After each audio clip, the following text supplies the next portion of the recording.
بسم الله الرحمن الرحيم. صوتي واضح؟ نعم. بسم الله الرحمن الرحيم. السلام عليكم ورحمة الله وبركاته. Good evening everyone. Welcome again to the 8th educational webinar. This webinar is organized by the Iraqi Stroke Network and endorsed by the MENA Stroke Organization. Today we have an expert speaker in the field of interventional neuroradiology. He will talk about a cornerstone topic in the modern stroke treatment. For me, my name is Mostafa Al-Shahni, a neurologist at Diwane Teaching Hospital in Iraq, in the Iraqi Stroke Network team. Now I leave the word for our panelist, Dr. Tamim Majid Al-Tamimi. Dr. Tamim is a consultant interventional neurologist and the head of interventional neurology department at Saad Al-Watri Hospital, and he is a member of the Stroke Disease Advisory Committee at the Iraqi Ministry of Health. Dr. Tamim, please, the word is yours now.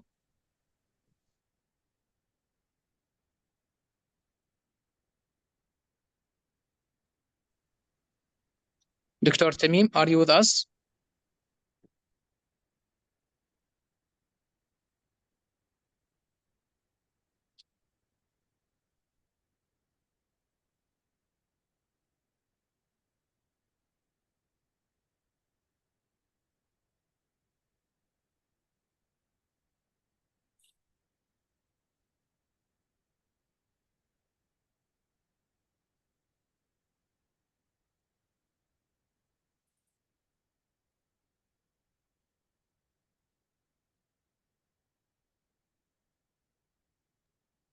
I think you are muted, sir. Dr. Tamim, I think you are muted. Please unmute.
Dr. Tamim will be with us in a minute. We are so sorry.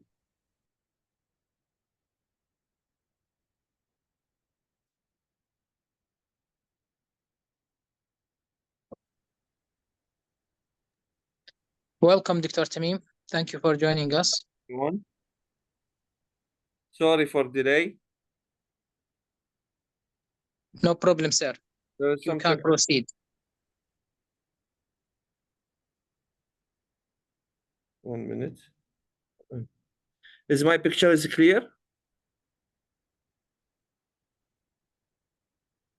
Not yet. 1 minute.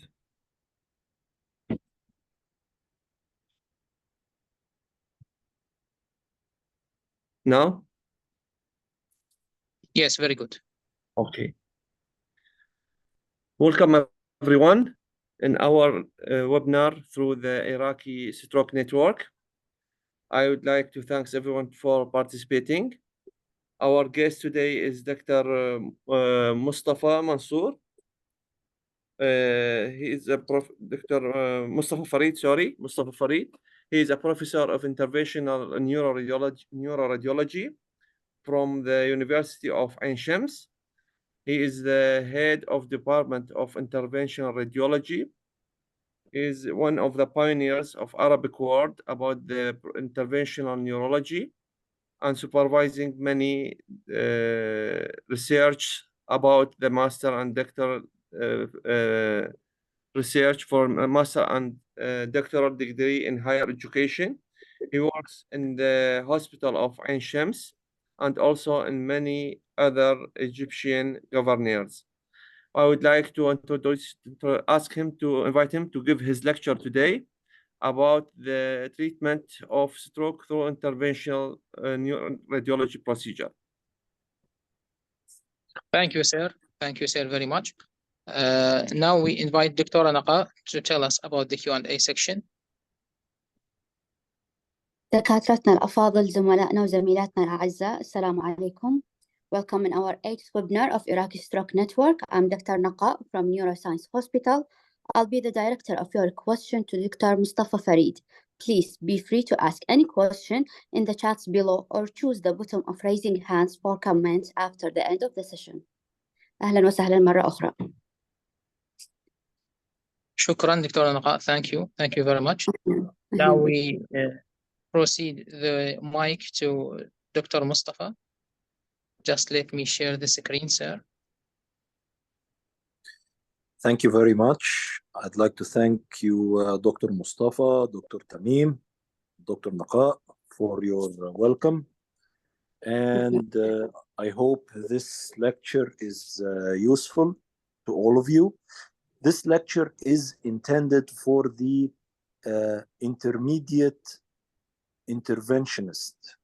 Okay, if you are a beginner, okay, it will be very useful for you, but it will be very, very useful for you if you are already starting or beginning to join and participate in actively in mechanical thrombectomy for acute stroke. Next slide, please. So this is what we see in conferences. We see the occluded artery. Next. Then this is the wonderful result after recanalization. And everybody says it is very, very simple and it is very straightforward. But I'm afraid this is not the truth. Next. You can see here the red arrow points to an internal carotid artery termination. And this is a more complex lesion than before. Next. And this is after recanalization. If we go back, please go back. I find what is a little bit frightening about this image is that after the occlusion, everything after the occlusion is unknown. We do not know it. We do not see it. And this is the part where it becomes a little bit scary, and it needs experience, and it needs gentle maneuvers and delicate maneuvers. Next. Next. What about this lesion?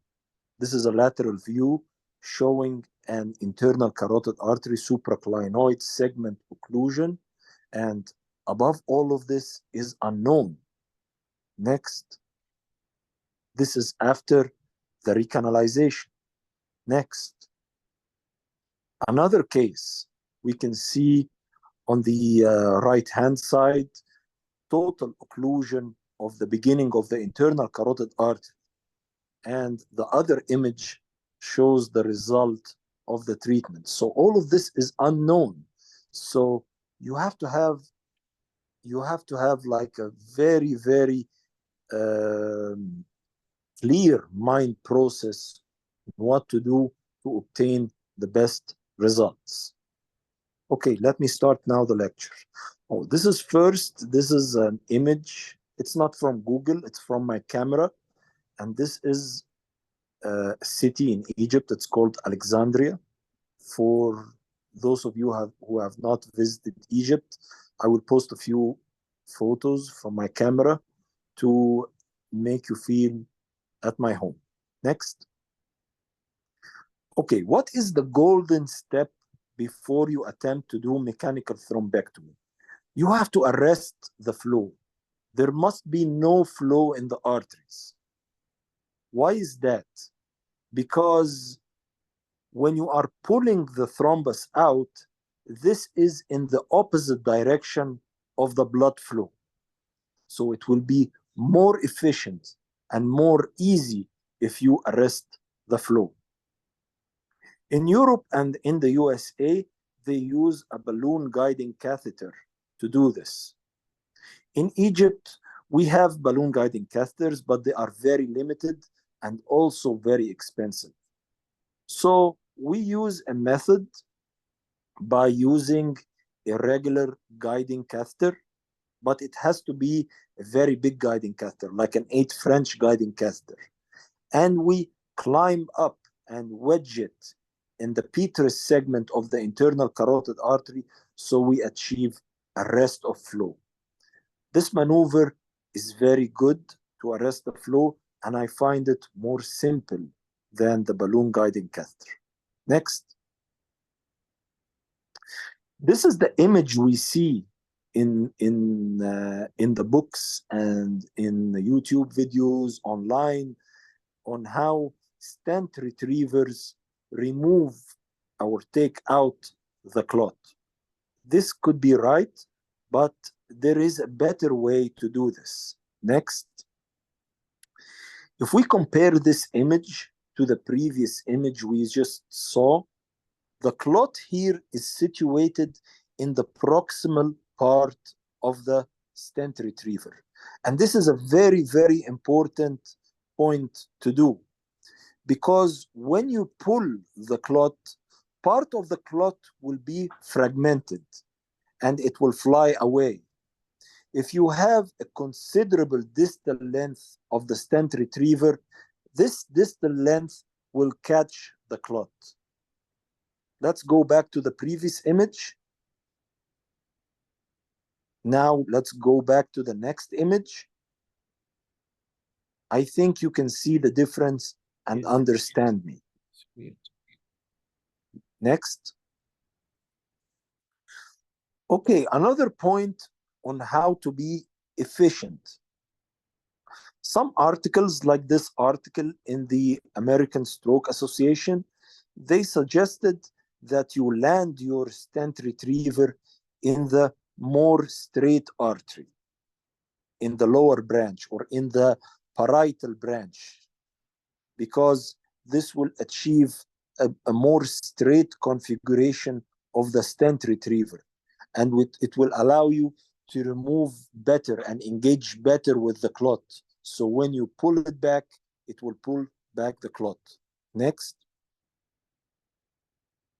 As we can see on this image, this lateral view of the brain arteries, the middle cerebral artery, we can see mainly two branches.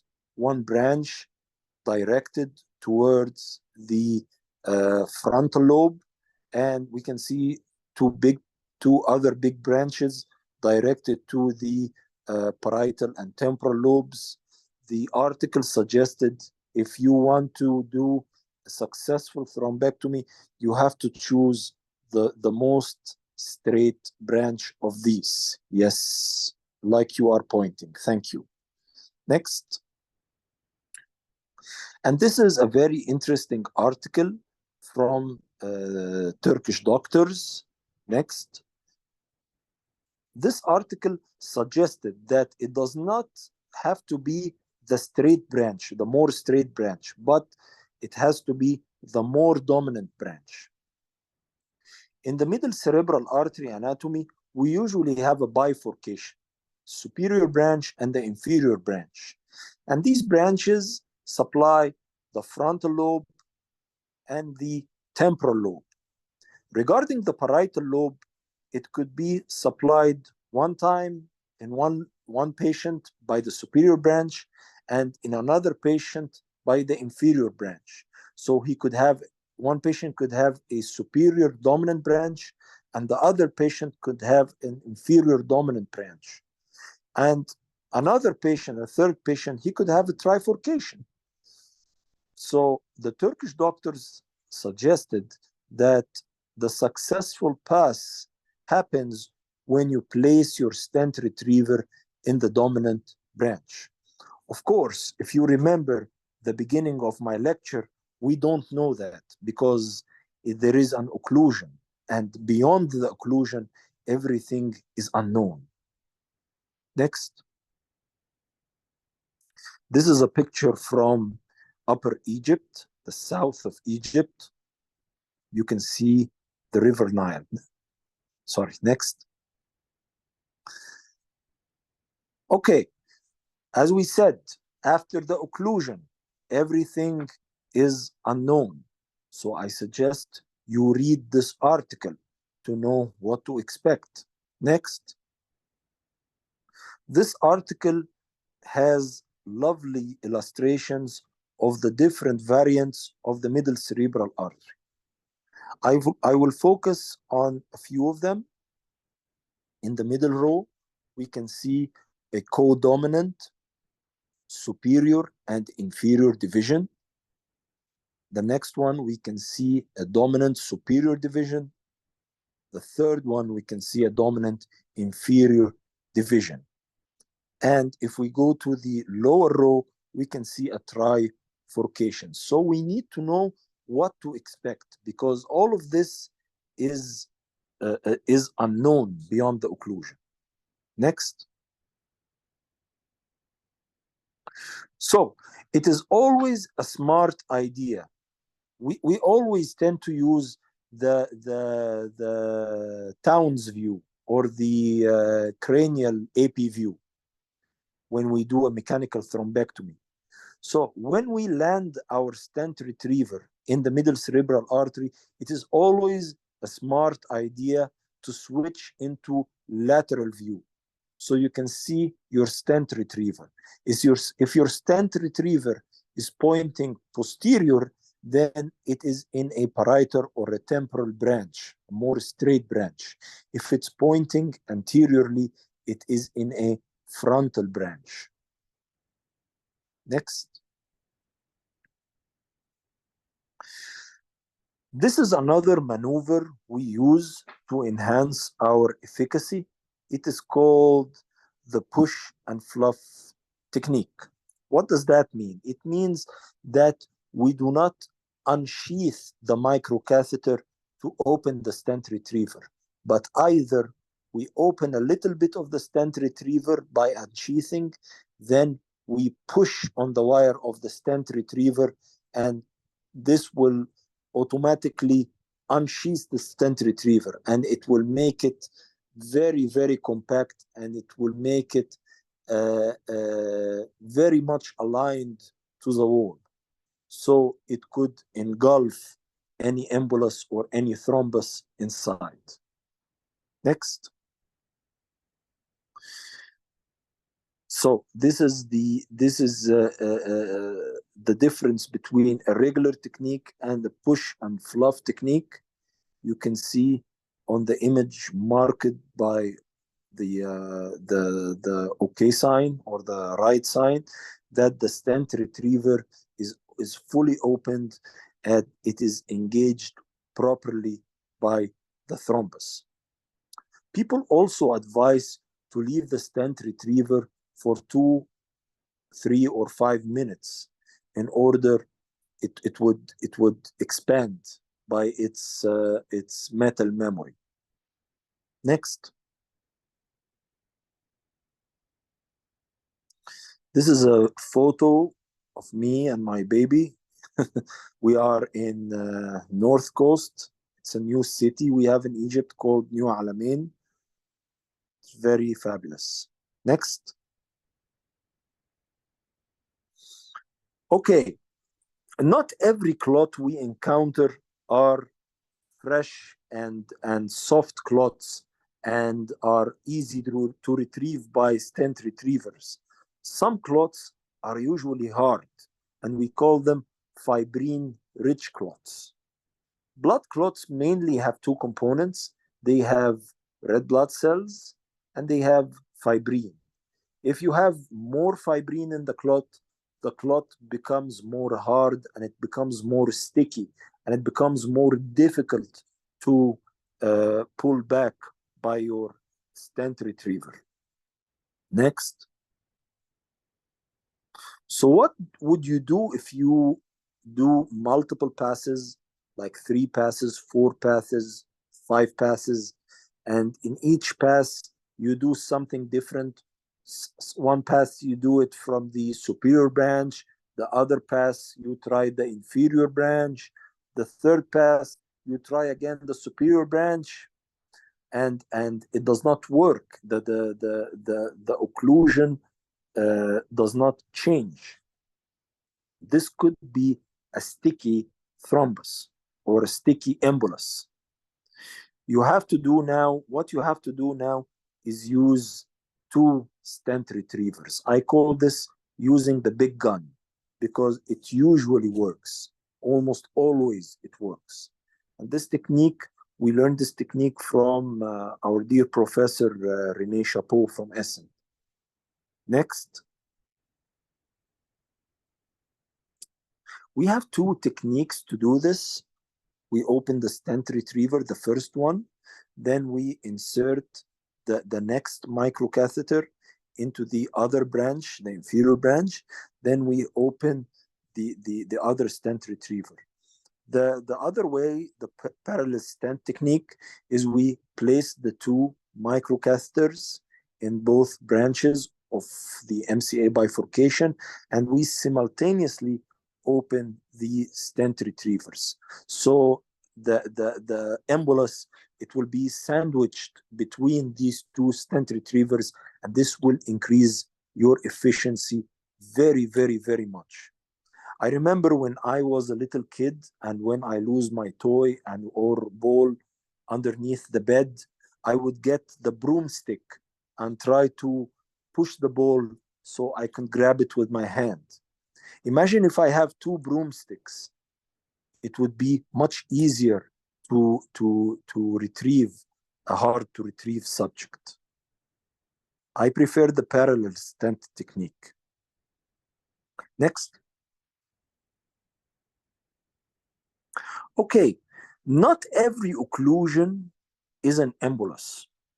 Well, most occlusions are emboli, but not every occlusion is an embolus. You have to keep in mind that this occlusion might be a thrombosis on top of an atherosclerotic plaque. Thrombosis on top of atherosclerotic plaque is the usual occlusion we see in cardiology. If you watch a lot of cardiology work in cath lab, if they have a primary artery occlusion, they go for using a balloon and a stent. They do not retrieve anything because it is not an embolus, but either it is a thrombosis on top of an atherosclerotic plaque. Next. So how do we know? How do we know that? It's all the same. As we said, it's an occlusion and it's a mystery. How do we know? First of all, you try a couple of times and it does not work. You try a couple of times and the artery opens, but it does not open the way you expect it to open. It opens and it is like blurry. And when you do another angiography in 1 minute or 2, it re-occludes again. Another thing, if you look at the occlusion and if you look at the arterial tree, you will see the arterial tree affected by atherosclerosis, even if you look at the other side. A very important clue also, if you have an embolus, a fresh embolus, if you try to pass the microwire, it passes very, very easily with no effort. But if you have an atherosclerotic plaque and a stenotic tiny lumen, you will have quite a difficult time to pass your microwire and microcatheter. So these are all clues to keep in mind. Next. So what do we do? Long story short, eventually we will have to place a stent to reopen this artery. As you can see here in this diagram, there is an occlusion. You try to do a thrombectomy and it reoccludes again. If you can guess by the clues I mentioned in the previous slide, you can go straight forward to a stent. So which stents do we use?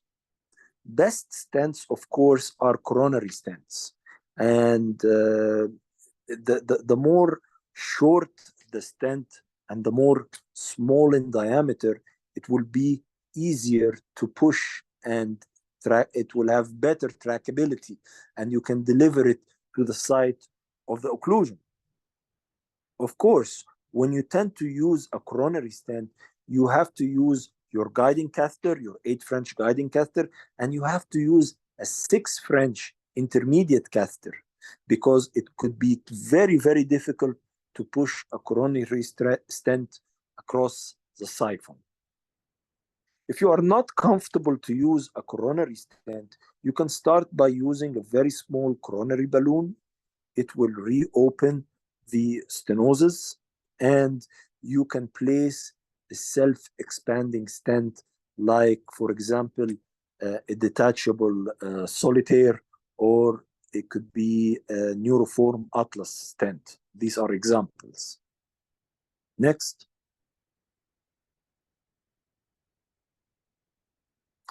This is my lovely daughter. I hope one day she becomes a doctor. And this is the shot we took for a very old tree we have in Zamalek district in Cairo, next to Cairo Tower. Tandem lesions. What are tandem lesions? Next. Tandem lesions. Tandem lesions, they are proximal occlusions before the distal occlusions we have. Okay, we have a distal occlusion in the MCA, but proximal to that occlusion, we have another occlusion. For example, in the internal carotid artery origin. So what to do when you are encountered with a tandem lesion? Next. There are 2 scenarios you can do. But please, if you encounter an occlusion of the origin of the internal carotid artery, before you start to do anything, just take an angiogram from the contralateral side and take an angiogram from the vertebral artery. So you can see the circulation and you can see the circle of Willis. You may be surprised to see the circle of Willis very, very efficient. And this may be like a chronic occlusion. Okay, so please have in mind that before you encounter a proximal occlusion, take an angiogram from the contralateral side and the vertebral artery to have a better understanding. Next thing, there are 2 pathways to handle tandem lesions. First pathway is to open the distal occlusion first. You go with your tools and you head to the distal occlusion and recanalize the MCA first. Then after that, on your way back, you go and place a stent, a carotid stent, in the proximal occlusion. But the way I like to do it, I like to tackle the proximal occlusions first. So it would give me a clear understanding and make me more comfortable when I work. What I do is I pre-dilate the tandem lesion first by a balloon, and I do not use a coronary balloon. I prefer a peripheral balloon. The difference between both is that the peripheral balloon is an over-the-wire balloon. So I can use it as a catheter. I can first bypass the lesion with the balloon, and use it as a catheter. I can take an injection from the hub and understand what's going on beyond the lesion. After I pre-dilate, I place my carotid stent and I go to do mechanical thrombectomy to the distal lesion. Next. This is an example of a case. If we go back 2 slides. Back, please. No, back. Back. You can see here the arrow, the red arrow, it points. We can see here the external carotid artery, and we see the arrow pointing to a small slit of internal carotid artery. It is occluded just at its origin. Next, and next. This is after placing the carotid stent. We open the way. Next. And comfortably, we now could see that there is occlusion of the superior branch of the middle cerebral artery, which was very easily opened by stent retriever. I want to add that when you find a complicated case, like a case with a tandem occlusion or a case where the patient is aggressive, it is always a very, very good idea to use general anesthesia. I like to use general anesthesia in all stroke cases when I can. Of course, some cases, the anesthesiologist, he does not want to give anesthesia for some medical reasons, but whenever you can use general anesthesia, it's always the best. You achieve best results with general anesthesia. Next. This is the city of Port Said or Port Said. You can see the lighthouse and the sailing ship. Next. So I've been talking about mechanical thrombectomy. Why I don't talk about aspiration? I don't do aspiration. Why don't I do aspiration? For a number of reasons. I'm not against aspiration. I'm not against people who do aspiration. Of course, aspiration in expert hands it achieves very, very good results. But I think stent retrievers, they have very, very good advantages, and I will illustrate what.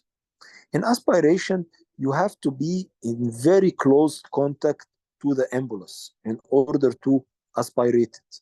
And this could be sometimes very difficult because the middle cerebral artery, it could be tiny and atherosclerotic in old age patients. To introduce a 6 French catheter up there, sometimes it could lead to complications like ruptures and dissections. Another thing, if you insert your big tools up there, maybe you can disrupt the thrombus. Maybe you can break it away and it could fly away upstream. Next. And if you are unable to be next to the embolus and you start aspirating in a distal fashion, you can lead to vessel collapse and you can achieve like 0 results. Next. Another thing which I find very, very interesting and very true is that, can we go back 2 slides, please? In order to do a good aspiration, the catheter and the embolus, they need to be aligned in a straight line. Next. Next. If there is an angle between the aspiration catheter and the embolus, an angle of engagement, the aspiration is not successful. Most of the times it's not successful, but this is easily achieved to pull the embolus by stent retriever. Next. Next. I'd like to thank you very much for your patience, and I'm happy to answer your questions. Well, thank you very much, sir. We are very delighted to hear from you. Now we move to our panelist, Dr. Tamim, if he has any comments. Thank you very much, Dr. Mostafa Farid. I was very happy with the lecture. It is very informative and going in depth to the details of mechanical thrombectomy, which is for me it is the first time I hear about this details technique, which is very important for me and or the audience. I would like to ask you one question, please. Did you inject contracts after you passing the clot every time to see the anatomy after the occlusion? Yes, every time, Dr. Tamim. Every time. It is always good to see and to understand. Whenever you can see and understand, this gives you the best results. Thank you very much. Thank you, sir. Now we move to Dr. Naqa. Thank you, Dr. Mostafa. Thank you, Dr. Naqa. We have a nice question from Dr. Farid. He asked, how is the guiding catheter wedge in petrosal internal carotid artery? It is a very important question. You have to, it is wedged when there is no backflow. So if you place your guiding catheter in the internal carotid artery and you place your syringe and try to aspirate, it will aspirate blood. Normally, it will aspirate blood. But if you push it deep and further until you feel some resistance and you try to aspirate and it does not yield blood, it is wedged. But you don't have to do this each time. With experience, you will know when it is wedged. It is wedged when you try to push it further and you find a little bit of resistance. Of course, you don't push hard, because if you push hard, you may rupture the artery. You just have to push it very slowly, very gently forward until you feel the resistance, and of course, no backflow. Okay. He also asked, would you do internal carotid artery stenting first in tandem occlusion, which is the time consuming? Yes, I would do it first. I would do it first because it is not as time consuming as you think. It will delay the procedure maximum 10 minutes, but it will make you work on the distal occlusion at ease. It will make you, you have a very complicated case. You have two occlusions. If you manage the first occlusion, you convert the complicated case into a standard case, like a standard thrombectomy case, where you have an occluded middle cerebral artery. Then you go for it. But this is my opinion. Some people may argue with my opinion, and some very well-known and very respected operators, they go for the distal occlusion first. But for me, it is more comfortable to solve the puzzle piece by piece. I do not like to go into the unknown. I'm afraid of the unknown. I'm afraid of the dark. I like to have some light first, so I know where to put my footsteps. What about combined aspiration and retrieval? It's some people do it. Some people do it. Of course, of course it is effective, but I don't know how far effective it is than thrombectomy alone. I think their efficacy is quite very similar.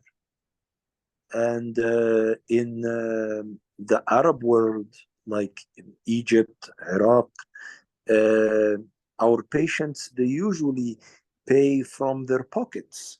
So I usually go for stent retrievers. If it does not work, if it is a very sticky clot, and I have more money, I would pay the extra money on another stent retriever. We don't need another microcatheter or another microwire, just another stent retriever. Okay, we have a second question from Dr. Mostafa.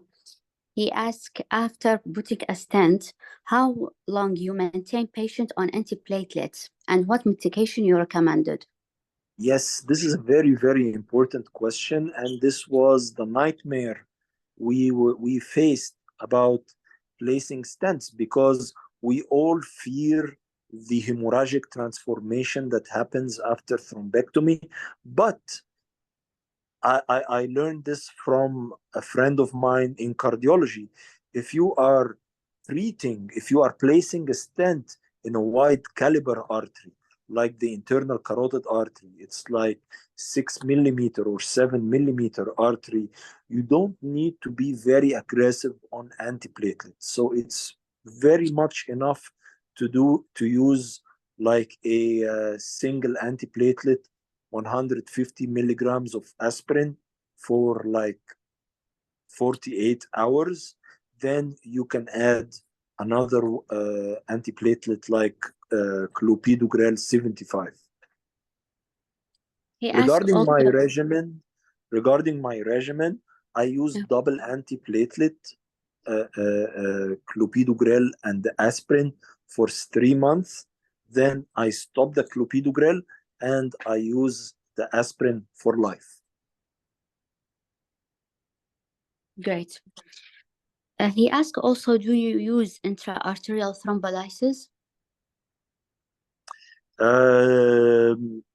I don't use it because there is not enough literature to support intra-arterial thrombolysis in the brain.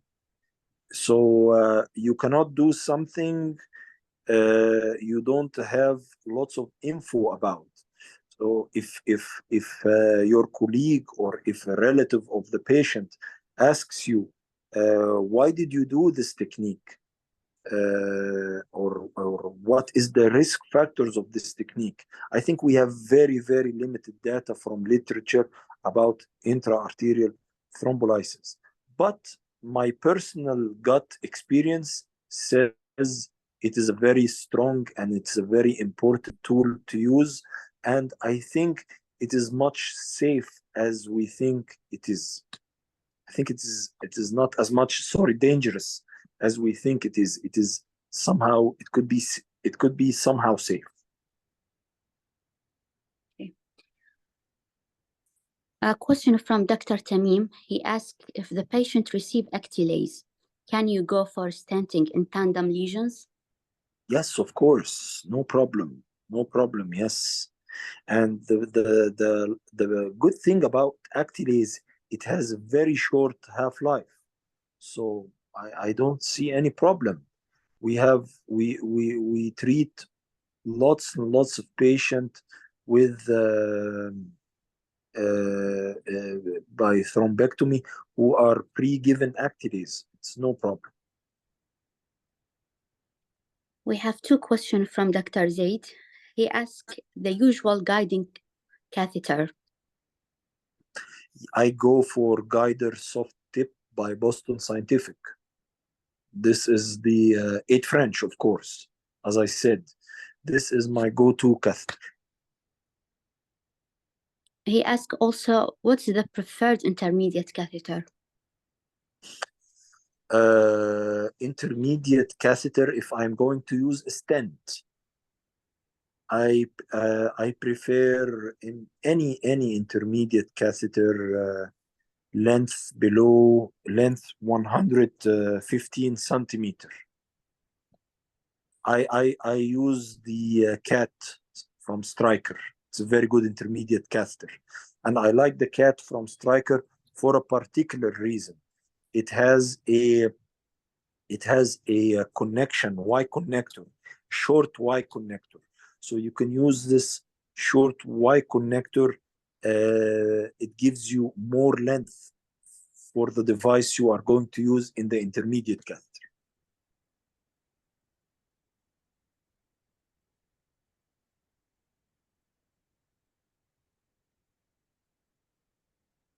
We have a question from Dr. Tamim. Do you load antiplatelet drug before stenting during the procedure or after the procedure? After the procedure. After the procedure. Because it is a big artery, internal carotid artery. It is a big artery. It does not occlude easily. It is not like a stent in a small artery, like coronary artery or middle cerebral artery. Internal carotid artery, it is a big artery. The high blood pressure the patient has keeps it open.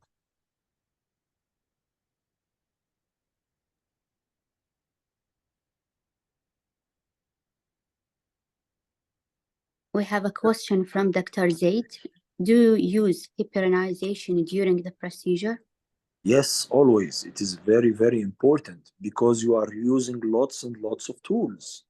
If you are placing lots and lots of tools inside the arteries, if you do not use heparin, you can get a thrombus from areas of turbulence or slow blood flow.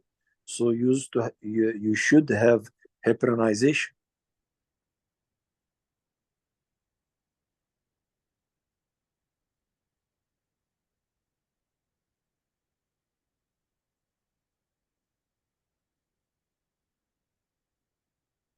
We have a question from Dr. Mostafa. He asked if we have a dense MCA sign. Would you recommend it going for CTA or go directly to the catheter?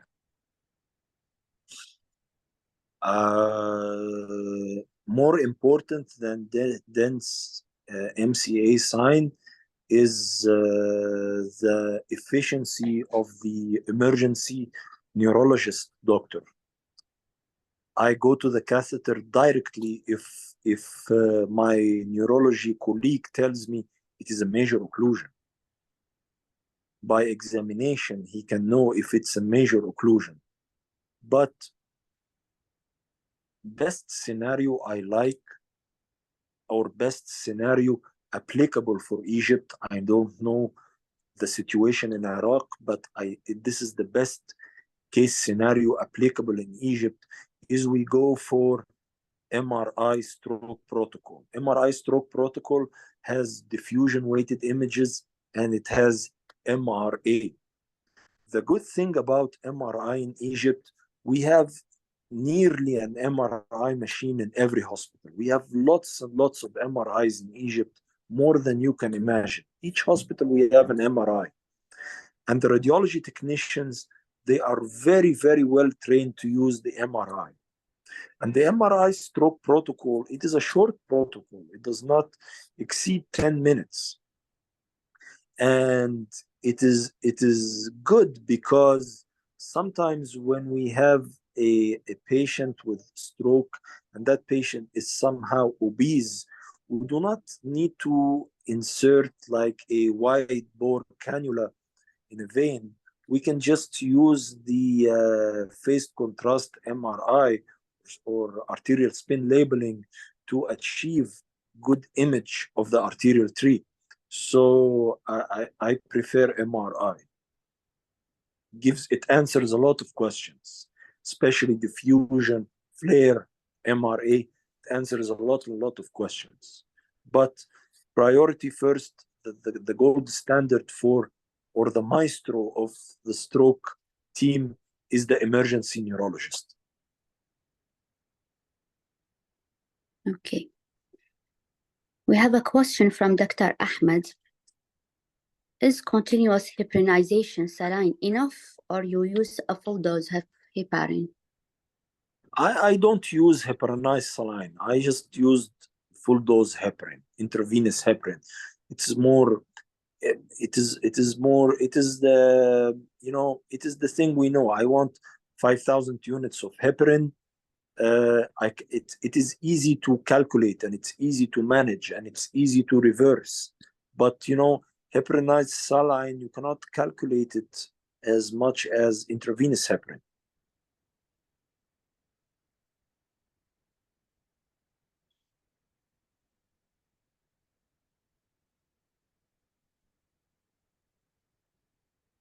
If anyone had a comment, any suggestion, you can raise the hand, please.